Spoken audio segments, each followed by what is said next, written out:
Hey everyone, it's Lewis here. Just here to present Milestone 5. I've focused on the proof of concept for my AI business opportunity or business problem, and yeah, we'll go from here. So when doing my proof of concept, I basically looked at the strategic relevance as was shown to us in the number 5 module, and when we went through that, I firstly started with the strategic relevance and looking at the strategic relevance of AI in my particular field is, our overall strategy as a department, as an organization is to modernize its business processes, whether that's through AI or another form of technology, new technology or old technology, or automating those processes. It's really just a matter of improving the way that we're doing things. And that applies for both our internal corporate systems, payment systems that employees use, and our external systems that Australian citizens use.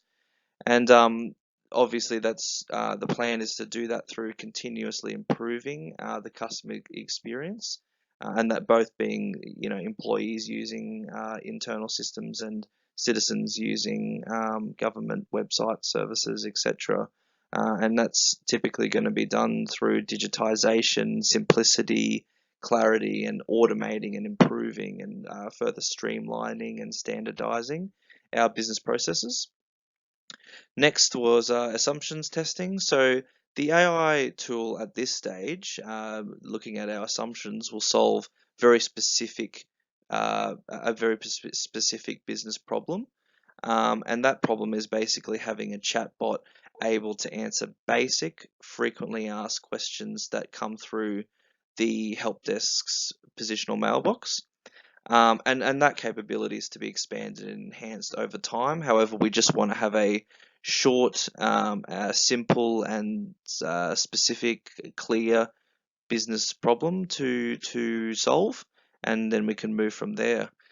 And assumptions from that is that project will have all resources funding necessary to build the product. And this is obviously going to be quite a murky one because everyone's pressed for time, but the timeline to build the product is flexible. So we don't have to, you know, turn around something in 1 month and be able to show the results that it's driven and show that the results have been, that the problem's been solved and everything like that. Next was looking into the actual prototype.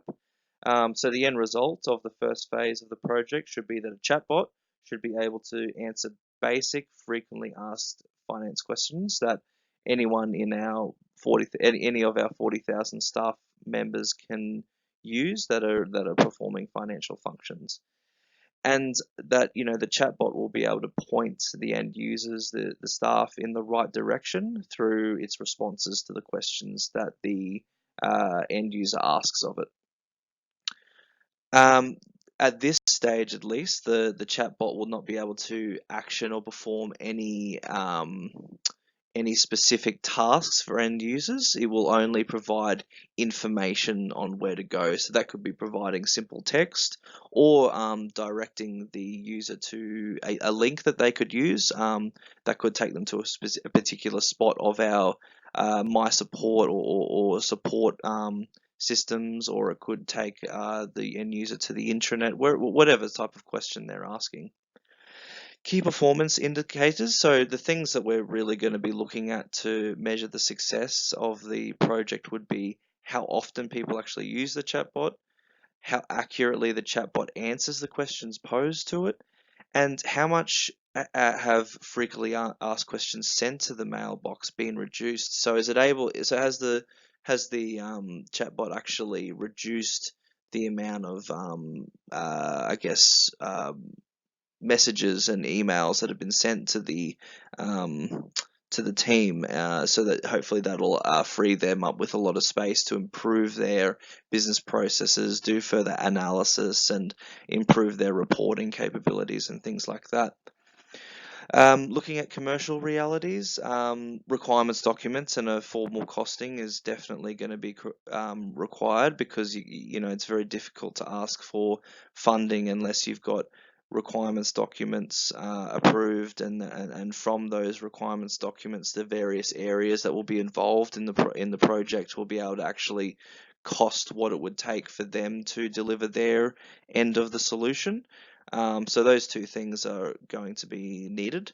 Um, a reduction in time taken to resolve problems, both large and small, and adequate time for the product to mature is needed. So, if we're answering a specific business problem, it's not going to have, astronomical results to start with. So we need to be patient. We need to look at the positives that have been delivered from the initial first release, and leverage off that and work off that.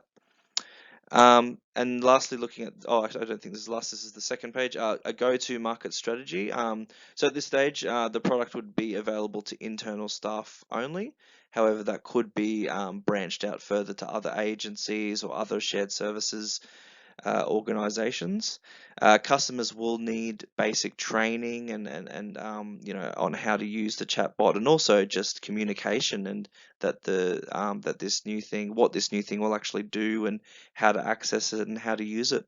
And definitely a change management and comms plan will need to be implemented, so it's actually used, and not just used at the start, but used progressively and used more frequently as the product continues to be used, and continues to be enhanced and improved upon.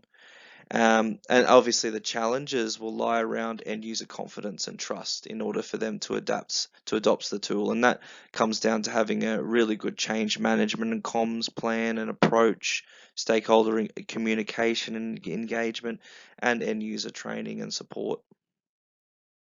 Oh, that is actually it for now. Yep, that's all, guys. Thanks for listening. If you got any questions, queries, feedback, as usual, just apply to the relevant Slack link for my presentation. Thanks, guys. Cheers. I hope I answered the question. Thanks. Bye.